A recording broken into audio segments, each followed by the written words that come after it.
Agam Rinjani bantu operasi SAR korban kecelakaan pesawat ATR 42500. Sosok pemandu Gunung Rinjani, Agam Rinjani, tergerak untuk bergabung dalam operasi pencarian dan pertolongan, SAR, korban kecelakaan pesawat ATR 42500 di Gunung Bulu Saraung, Pangkep, Sulawesi Selatan.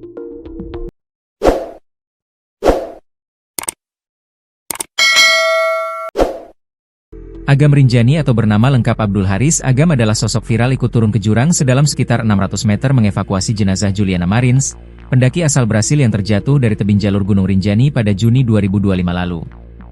Ia telah mempersiapkan diri, termasuk membawa peralatan rescue di ketinggian. Seperti halnya peralatan rappelling sebagai perlengkapan khusus untuk aktivitas turun tebing atau ketinggian menggunakan tali. Hal tersebut terungkap dalam unggahan di akun Instagram pribadinya Agam_Rinjani pada Selasa, 20 Januari 2026. Persiapan ikut membantu proses evakuasi pesawat jatuh di Maros. Doakan semua segera ditemukan. Amin, tulisnya. Niatnya tersebut mengundang perhatian warganet, termasuk para pengikutnya yang terdiri dari warga negara asing. Kebanyakan komentar di unggahan Agam Rinjani merupakan warganet dari Brasil. Tak sedikit yang memberikan dukungan doa untuk keselamatan Agam dalam bahasa Portugis. Adapun aksi kemanusiaan tersebut untuk membantu tim SAR mencari korban pesawat yang diduga menabrak gunung pada Sabtu, 17 Januari 2026, lalu. Basarnas segera serahkan jenazah Florencia Lolita ke keluarga. Korban kedua teridentifikasi Florencia Lolita Wibisono. Florencia Lolita Wibisono berusia 33 tahun, merupakan korban kedua yang ditemukan di lereng Gunung Bulu Saraung. Jenazah Florencia masih berada di posko antemortem Bidokes Polda Sulawesi Selatan, Jalan Kumala, Kecamatan Tamalate, Kota Makassar. Kapolda Sulsel Irjen Pol Juhandani Raharjopuro sedang menyiapkan proses penyerahan jenazah kepada keluarga korban.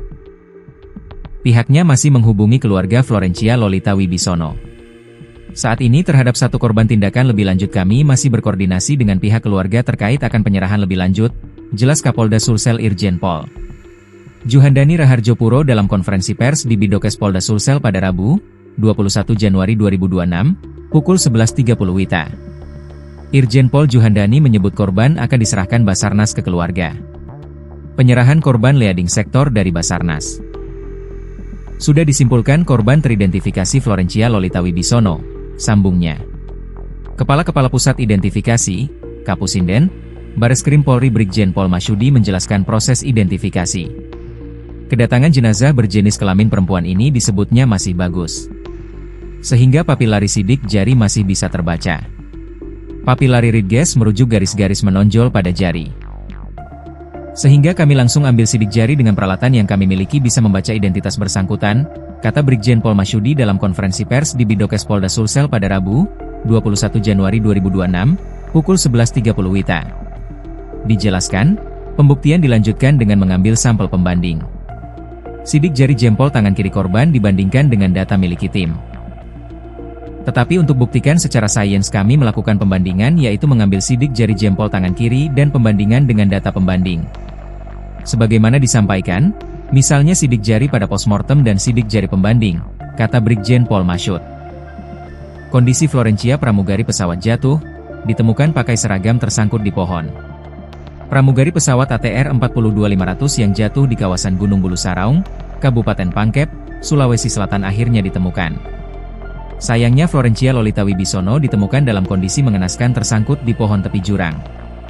Florencia ditemukan oleh tim relawan dan SAR pada Senin, 19 Januari 2026, 2 hari setelah pesawat nahas tersebut mengalami kecelakaan pada Sabtu, 17 Januari 2026. Jenazah pramugari berusia 32 tahun itu ditemukan di kedalaman sekitar 500 meter dari puncak Gunung Bulu Saraung. Saipul, anggota tim Arai Sulsel, menjadi orang pertama yang menemukan korban kedua dari kecelakaan pesawat ATR 42500 yang jatuh pada Sabtu, 17 Januari 2025. Tubuh korban tampak tersangkut di seladahan pohon pada lereng curam dan sebuah nametak yang masih melekat di pakaiannya. Proses pencarian dilakukan dalam kondisi yang sangat menantang, karena kabut pekat, hujan, jalur licin, serta jarak pandang yang terbatas. Saipul bergerak menyusuri area sekitar puing pesawat ATR 42500 milik Indonesia Air Transport, IAT. Sekitar pukul 14 WITA, ia menemukan kejanggalan di lokasi yang berjarak kurang lebih 100 meter dari titik kepala pesawat. Korban kedua ditemukan sekitar jam 2 siang, posisinya sekitar 100 meter sebelum titik kepala pesawat, ujar Saipul, dikutip dari Kompas.com, Selasa, 20 Januari 2025. Kecurigaan Saipul muncul saat melihat sejumlah pohon patah dan bebatuan yang berserakan. Kondisi tersebut mengisyaratkan adanya benda berat yang jatuh dari atas lereng. Ia pun memperluas area pencarian ke sisi kanan jalur, dan firasatnya terbukti benar ketika menemukan jasad korban di jurang pegunungan Bulu Sarang. Saya menduga ada korban, lalu menyisir lereng sebelah, dan disitulah saya menemukannya, jelas Saipul. Dari kejauhan, jasad korban terlihat dalam posisi tengkurap dan tersangkut di pohon. Saipul memilih tidak langsung mendekat dan menunggu kedatangan personel SAR lainnya. Setelah bersama tim Basarnas dan relawan mendekati lokasi, mereka memastikan korban berjenis kelamin perempuan. Name tag yang masih terpasang dengan jelas menjadi petunjuk awal identitas korban.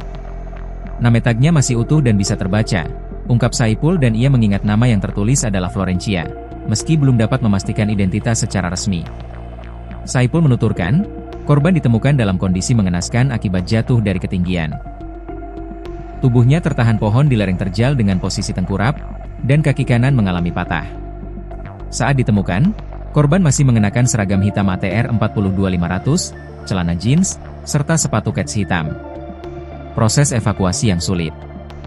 Untuk sementara, tubuh korban ditutup menggunakan plastik sambil menunggu kantong jenazah. Setelah itu, jasad korban dimasukkan ke kantong mayat dan ditarik menuju jalur utama. Evakuasi dilakukan dengan sistem tali menuju puncak sebelum dibawa turun melalui jalur pendakian. Kondisi medan yang berat serta kabut tebal membuat helikopter tidak dapat digunakan. Jenazah kemudian diamankan dengan digantung di pohon sambil menunggu proses evakuasi lanjutan pada hari berikutnya. Sebelumnya, pesawat ATR 42500 milik Indonesia Air Transport dilaporkan hilang kontak saat hendak mendarat di Bandara Sultan Hasanuddin, Makassar, pada Sabtu siang, 17 Januari 2026. Pesawat tersebut membawa 10 orang, terdiri dari 7 kru dan 3 penumpang yang merupakan pegawai Kementerian Kelautan dan Perikanan, KKP. Hingga saat ini, 2 jenazah telah berhasil dievakuasi dari lokasi kejadian dan tim SAR gabungan masih terus melakukan pencarian dan evakuasi terhadap korban lainnya. Video terakhir pramugari sebelum insiden pesawat jatuh, Florencia Lolita lambaikan tangan. Tak hanya pramugari asal Bogor Esther Aprilita Sianipar yang jadi korban pesawat ATR 42500. Seorang pramugari asal Manado bernama Florencia Lolita Wibisono juga turut jadi korban pesawat jatuh di kawasan Gunung Bulu Saraung, Kabupaten Pangkep, Sulawesi Selatan, Sabtu, 17 Januari 2026. Sebelum pesawat milik Indonesia Air Transport itu jatuh, Florencia Lolita Wibisono atau yang akrab disapa Oleh itu sempat memposting video di akun TikTok-nya. Pada video itu, Olen melambaikan tangannya ke arah kamera.